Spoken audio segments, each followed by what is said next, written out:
భలే మంచి సెకండ్ అండి. రే మనం ఎవరితో గొడవ పెట్టుకోబోతున్నాం తెలుసు కదా. మంచి సెకండ్ అంటే మంచి సెకండ్. ఏం అక్కర్లేదు పోనీరా. ఈ రోజు ఈ కేసు మొదటి హియరింగ్. ఈ కేసుని యాక్సెప్ట్ చేస్తారో లేదో అని దేశమంతా ఉత్కంఠగా ఎదురు చూస్తుంది. చాలా మంది భక్తులు గోపాలరావుకి వ్యతిరేకంగా స్లోగన్స్ చేస్తున్నారు. దేవుళ్ళందరూ వరుసగా కోర్టుకు వస్తున్నారు.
ఆదాబ్. ఏంటమ్మా నువ్వు ఇక్కడ? నాన్నగారు పంపించారండి, అక్కడ కూర్చోండి. జడ్జి గారు అడిగినప్పుడు మీ క్లాస్ ఇన్సూరెన్స్ చెప్పండి. ఎలా ఉంది రోలెక్స్? నడుస్తుందా? రిలాక్స్, మీరు వెళ్ళి కూర్చోండి. 10 లక్షలు అంట. 10 లక్షలు. ఆ రోజు నా యజ్ఞాన్ని భగ్నం చేసింది కూడా ఈ యజ్ఞానే స్వామి. నా శాపమే వీడిని కోర్టు చుట్టూ తిప్పుతుంది స్వామి. వాడిని ఒక్కడేనా?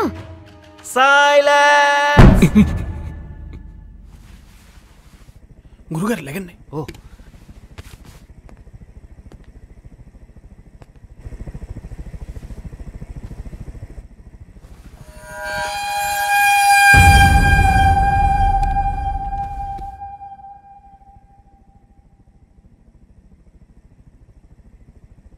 Kanneganti Gopalarao. Present sir. Order. మీ కేసు మీరే వాదించుకుంటారా? ఏ లాయర్ తీసుకోపోతే ఏం చేస్తాం సార్? అందుకే నా కేసు నేనే వాదించుకుంటున్నాను. మిలార్డ్, ఇది baseless case. Just for publicity. There is no cause of action that can be proved in court.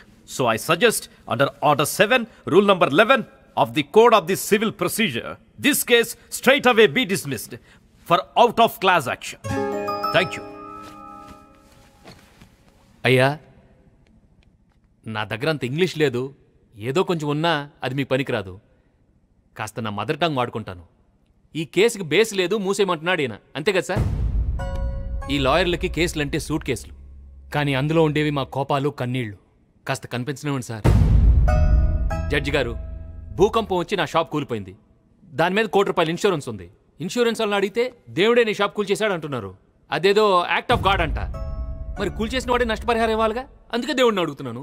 ఓరి మూర్ఖుడా, అప్రాచ్యుడా, భగవంతుడంటే భ్రష్టు పట్టిపోతావురా. ఆర్డర్. మీరేమైనా చెప్పదలుచుకుంటే బోన్లోకి వచ్చి చెప్పండి.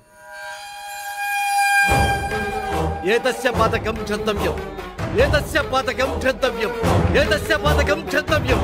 భగవాన్, ఈ అహంకారాన్ని క్షమించు. రాత్రిని కలలోకి వచ్చి నీ కాళ్ళు పట్టుకుంటాను.